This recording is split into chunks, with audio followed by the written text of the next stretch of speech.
पर अब बात करते हैं 1974 में शुरू हुई राइट्स की। 17,300 करोड़ रुपए के मार्केट कैप वाली राइट्स नवरत्न कंपनी है और देश में ट्रांसपोर्ट, कंसल्टेंसी और इंजीनियरिंग सेक्टर की दिग्गज है। कंपनी के पास डाइवर्सिफाइड सर्विसेज में 50 साल का लंबा अनुभव भी है। कल ही राइट्स कंसोर्शियम को DMRC, Delhi metro rail corporation से 88 करोड़ रुपए के प्रोजेक्ट के लिए L1 बिडर घोषित हुई है। अब प्रोजेक्ट की क्या डिटेल्स हैं, कंपनी को इससे फायदा कितना होगा, इन सब पर हम मैनेजमेंट से विस्तार से बात करेंगे और इनके और भी जो प्रोजेक्ट्स हैं, विस्तार की योजनाएं हैं, आउटलुक है, सबको समझने की कोशिश करेंगे। आइए जोड़ते हैं कंपनी के सीएमडी राहुल मित्तल सर को। Mister Mittal sir, good afternoon, बहुत स्वागत है आपका जी बिजनेस पे। सर, ये जो रीसेंट ऑर्डर्स आपको मिले हैं, पर्टिकुलरली ये जो मेट्रो प्रोजेक्ट्स के और इंफ्रास्ट्रक्चर डेवलपमेंट के, सर इनके बारे में बताइए। जी, गुड आफ्टरनून। इसी इवन जो कल का डीएमआरसी वाला रेट्रोफिटमेंट ऑफ 22 रेक्स जो इनके पुराने कोचेस हैं, उसका उस टेंडर में हम लोग L1 डिक्लेयर किए गए हैं। तो ये देखिए, ये दिस इज एन एग्जाम्पल। और जैसे आपने कहा, रिसेंट डेज में भी आपने देखा होगा, कुछ दिन पहले ही हम एक यूपी में तमाम ब्रिजेस में करीब 60 करोड़ का एक टेंडर था, उसमें उसके क्वालिटी एश्योरेंस में और इंस्पेक्शन में हम L1 करार दिए गए थे।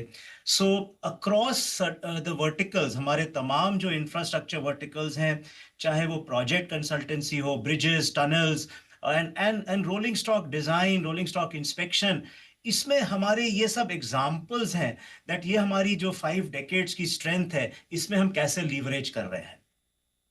अच्छा मित्तल सर, जरा बताइए कि अभी आपका एवरेज बिड कन्वर्जन रेट क्या है और nomination based order, competitive based orders, competitive bids जो है, इनको आप बैलेंस कैसे कर रहे हैं? देखिए, हमने एक बहुत बड़ा एक माइलस्टोन लास्ट ईयर Q3 में अचीव किया था, where we became a 1 order a day company. और ये केवल एक फ्लैश इन द पैन नहीं था, हमने इसको Q4 में मेंटेन किया। And 1 order a calendar day, not even a working day. और जिस तरह से हमें ऑर्डर्स मिल रहे हैं, आई एम श्योर कि इस FY में भी ऑन एन एवरेज बेसिस हम 1 order a day company maintain कर पाएंगे। Yes, the overall ecosystem of business is changing. Her quarter में मुझे चेंज दिख रहा है। और लास्ट क्वार्टर में ही जो हमें फ्रेश ऑर्डर्स मिले, उसमें कॉम्पिटिटिव बिड में करीब 70% से प्लस ऑर्डर्स हमें कॉम्पिटिटिव मोड में मिले। तो ये कॉन्स्टेंटली चेंज हो रहा है, परंतु because of our strength and experience, हम बहुत एग्रेसिवली बिड कर रहे हैं, both in the domestic sector and the international bids, and we are sure that over a period of time we will be able to maintain ये जो हमारा milestone हमने 1 order a day का achieve किया है। Alright, very well. सर, आपकी current order book की क्या स्थिति है सर, वो बताइए, और क्या एक्सपेक्टेड टाइमलाइंस है इन सभी ऑर्डर एग्जीक्यूशन के लिए सर? देखिए, जो 30 जून को हमारी ऑर्डर बुक 6350 करोड़ पे एंड हुई थी, and this was a jump of 11% from 31st March, sequentially from Q4 5700 crore से 6350 करोड़ पे हुई है। और ये जो पिछले 2-2.5 महीने हुए हैं Q2 के, हमें कंटिन्यूअसली ऑर्डर्स मिल रहे हैं। और जो हम लोग अब Q2 के एंड में फाइनल ऑर्डर बुक डिक्लेयर करेंगे, I am sure that we will be up from the Q1 order book. Alright, very well. अच्छा सर, थोड़े सा आपके मैं इंटरनेशनल प्रोजेक्ट्स के बारे में समझना चाहूँगी। आपका expansion, correct me if I am wrong, Bangladesh, Tanzania, Mozambique में है। और कौन कौन से इंटरनेशनल मार्केट्स हैं सर जो आप टारगेट कर रहे हैं? देखिए, हमारे इंटरनेशनल बिजनेस में अंडर द राइट्स विदेश स्ट्रेटेजिक इनिशिएटिव हम 2 तरह के कार्य करते हैं। वन होता है design and consultancy in rolling stock export, that is locomotives, coaches, wagons etcetera. और एक होता है प्रोजेक्ट कंसल्टेंसी। तो जैसे हमारे लाइव ऑर्डर्स चल रहे हैं, आपने सही कहा, बांग्लादेश में हमारे कोच का एक्सपोर्ट ऑर्डर है, एक उसके साथ साथ एक रेलवे का, एक हाईवे का, एक मल्टी मॉडल लॉजिस्टिक हब का भी ऑर्डर है। उसके साथ एक नेपाल में हमारा एयरपोर्ट का एक कंसल्टेंसी ऑर्डर है, एक गुआना लैटिन अमेरिका में हाईवे का ऑर्डर है। तो इस तरह से अफ्रीका में हमारा मोजाम्बिक में लोकोमोटिव एक्सपोर्ट का ऑर्डर है। तो चाहे वो रोलिंग स्टॉक एक्सपोर्ट हो या प्रोजेक्ट कंसल्टेंसी हो, south east Asia, Africa and now Latin America, we are doing business across these geographies. कहना सही रहेगा कि आप प्रोजेक्ट बेस्ड लोकेशंस पे जा रहे हैं, ऐसा रीजन पे फोकस करके आप प्रोजेक्ट्स नहीं ले रहे हैं, इज दैट राइट अजम्पशन? नहीं, you see, our strength has been historically in the Southeast Asian geography, in the African geography, and we are also expanding in the Latin American geography. And most recently हमने ये IMEC corridor के तहत हम लोग ने एक MOU भी sign किया था फरवरी में with AD Ports. So we have set up an office in UAE also. तो अब हम लोग मिडल ईस्ट में भी काफी अपॉर्चुनिटीज एक्सप्लोर कर रहे हैं. ओके. अच्छा सर, अभी आप मुझे अपना करंट रेवेन्यू स्प्लिट बता पाएंगे between Indian railways and non Indian railway projects? देखिए हमारे पास 13 डिफरेंट वर्टिकल्स हैं और यही हमारी स्ट्रेंथ है. चाहे वो हाईवे हो, एयरपोर्ट्स, बिल्डिंग्स, रेल इंफ्रा, तो ये हम लोग across the verticals, across the infrastructure sectors हमारा कार्य रहता है. रेलवे में चाहे वो प्रोजेक्ट कंसल्टेंसी हो, उसमें हम लोग बहुत सारे साइडिंग से कार्य कर रहे हैं. आज हमारे करीब 200 से ज्यादा लाइव कंसल्टेंसी के रेलवे साइडिंग्स के ऑर्डर हैं, which is about 30% of the rail infra business जो हमारा है. प्लस हम लोग रोलिंग स्टॉक का बहुत सारा एक्सपोर्ट करते हैं, रेलवेज का इंस्पेक्शन बिजनेस हम बहुत सारा करते हैं. So we do railway business. Besides that हमारे एयरपोर्ट्स, पोर्ट्स, हाईवेज, इस तरह जैसे मैंने आपको बताया, बिल्डिंग्स, इसके तमाम अलग वर्टिकल्स भी हैं. सर एक्चुअली मैंने ये सवाल इस मंशा से पूछा था, मैं आपका रेवेन्यू डिस्ट्रीब्यूशन समझना चाह रही थी, और क्या इसमें आगे जाते हुए आप किसी तरह की बदलाव की सोच रहे हैं? देखिए तमाम एरियाज ऑफ इंफ्रास्ट्रक्चर ग्रोथ, चाहे वो रेलवे वर्टिकल हो, चाहे वो हाईवेज हो, इंस्टीट्यूशनल बिल्डिंग्स हो, एयरपोर्ट्स हो, सब में जैसे आपने देखा है there is a high budget allocation. तो हम उन सब को लीवरेज कर रहे हैं. रेलवे सेक्टर में जैसा मैंने कहा, चाहे वो वंदे भारत का इंस्पेक्शन का हमें ऑर्डर मिला हो, नए कॉरिडोर्स का, नए साइडिंग्स का, उनका कंसल्टेंसी का. एयरपोर्ट्स में हमें उड़ीसा में एयरपोर्ट्स का ऑर्डर मिला, बिहार में मेट्रो की स्टडीज का ऑर्डर मिला, महाराष्ट्र में एक मेडिकल कॉलेज के बिल्डिंग का ऑर्डर मिला. ओके. अच्छा सर, अभी आपने कुछ समय पहले बताया कि अब जो शिफ्ट है वो नॉमिनेशन बेस्ड ऑर्डर्स से कॉम्पिटिटिव ऑर्डर्स की तरफ बढ़ गया. आपने कहा कि 70% बिड्स आपको वया कॉम्पिटिशन यहाँ हासिल हुए हैं. कैसा मार्जिन ट्रेंड एक्सपेक्टेड है in consultancy, turnkey and export segment sir आने वाले क्वार्टर्स में?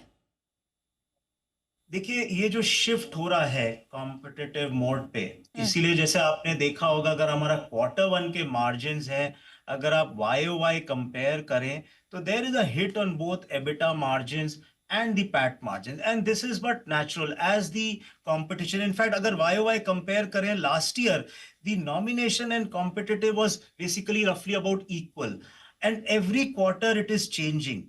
So obviously there is a hit on margin. हमारा एफर्ट ये है कि हम इसीलिए as a concentrated business strategy more and more orders लें, so that our absolute execution increases, हमारा रेवेन्यू इंक्रीज करे, and there is a growth in absolute EBITDA and profits. So while margins will be under stress because of more and more competition, but the effort will be to increase the order book, the revenue, and an absolute growth in EBITDA and PAT. Okay. तो sir मैं बस एक margin trend का idea लेना चाह रही थी. अभी हमने जो आपका लास्ट नंबर आया था 31 जुलाई को, इसमें मार्जिन अराउंड 21.8% के आसपास था. तो अभी जिस तरह का आप कह रहे हैं कॉम्पिटिटिव बिड्स की वजह से स्ट्रेस है, हम इसी रेंज में देखेंगे सर 20-22%? देखिए on a quarter by quarter basis, क्योंकि हमारे 4 डिफरेंट स्ट्रीम्स ऑफ रेवेन्यू हैं, एंड जैसे आपने सही कहा, कंसल्टेंसी में margins are on a higher end, the other end is turnkey segment, the margins on a lower end. So on a particular quarter, based on the mix of revenue, the margins may vary slightly, but we will be aiming on a long term. थोड़े इसमें dip होने के chances हैं, because as the competition will increase, there will be more stress, but by and large the low level of margins that we have seen, whether चाहे वो PAT margins हो या EBITDA margins करीब 21% हो, these are the levels जो on a long term basis हम कोशिश करेंगे to achieve, but I think on a quarter basis they may vary slightly based on the mix of the revenue. Sir आपके recent MOUs के बारे में हम समझना चाहेंगे. गवर्नमेंट MOUs और ये जो प्राइवेट कंपनी के साथ MOU है, जैसे NBCC है मिसाल के तौर पर, या हुडको, मैं ये समझना चाह रही थी कि इस तरह की पार्टनरशिप्स हैं, ये आप इसे अपने लॉन्ग टर्म गोल्स के साथ कैसे अलाइन करेंगे? देखिए, हमारी स्ट्रेंथ है, हम एक कंसल्टेंसी कंपनी है, as I said, across areas of infrastructure. और ये जितने आपने जैसे दो रिसेंट एग्जांपल्स दिए, NBCC is a giant in building construction, हुडको is financing in housing infrastructure, and they are also expanding. हमने रिसेंटली 1 डेढ़ महीने पहले, 2 महीने पहले एनएचएआई से एक एमओयू किया था। तो ये एंड कुछ महीने पहले दिल्ली मेट्रो से भी एक एमओयू डीएमआरसी से किया था। तो ऑल दीज इंस्टीट्यूशंस, ये डिफरेंट एरियाज इनके ऑपरेशन है। और हमारा जो कोर स्ट्रेंथ है, इन तमाम एरियाज ऑफ इंफ्रास्ट्रक्चर में डिजाइन कंसल्टेंसी देना, प्रोजेक्ट मैनेजमेंट कंसल्टेंसी देना। So these partnerships, this is part of our business strategy for further growth across areas of infrastructure, not only domestic area में, but even for international business.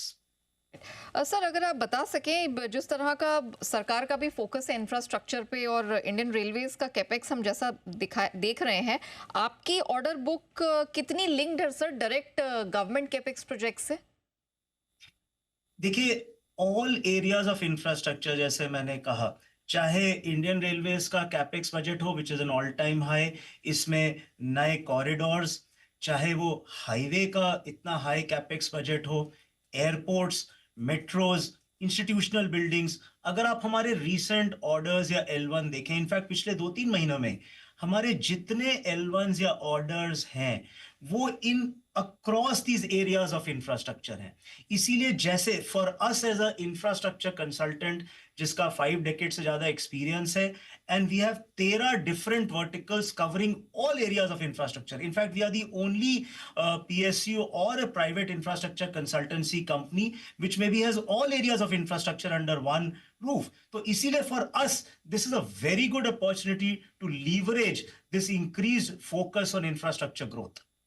आखिरी सवाल, आपके workforce में हमने 350 employees की अभी बढ़ोतरी होते हुए देखी है। कोई ऐसा स्पेसिफिक स्किल है या रोल है जिस पर आप फोकस कर रहे हैं? देखिए, हमारी स्ट्रैटेजी है to be future ready as we move forward from our 5 decades. जितने एरियाज हमारे, जितने 13 डिफरेंट वर्टिकल्स हैं, उसमें latest design, latest software, latest kind of technology, चाहे वो AI हो, चाहे वो IT बेस्ड हो, चाहे latest software in design of buildings, tunnels, bridges. तो इसीलिए हमने पिछले 1 साल में करीब 350 फ्रेश इंडक्शन किया है। And as we are getting more and more orders, this process will continue. We'll keep up building our bench strength. हमारे करीब 60% लोग 40 से below हैं. This is the power of our youth, this new energy that we have in our company, who we are having as the cutting edge to be future ready. Very well, mister Mittal sir, thank you so much आज हमारे साथ जुड़ने के लिए और company के आगे की योजनाओं के बारे में, प्लान्स के बारे में और करंट प्रोजेक्ट्स के बारे में डिटेल में बात करने के लिए आपका बहुत बहुत धन्यवाद। शो को हम यहीं रैप अप करते हैं, लेकिन बने रहिएगा जी बिजनेस के साथ। ब्रेक के उस पार भी खबरों का सिलसिला जारी रहेगा।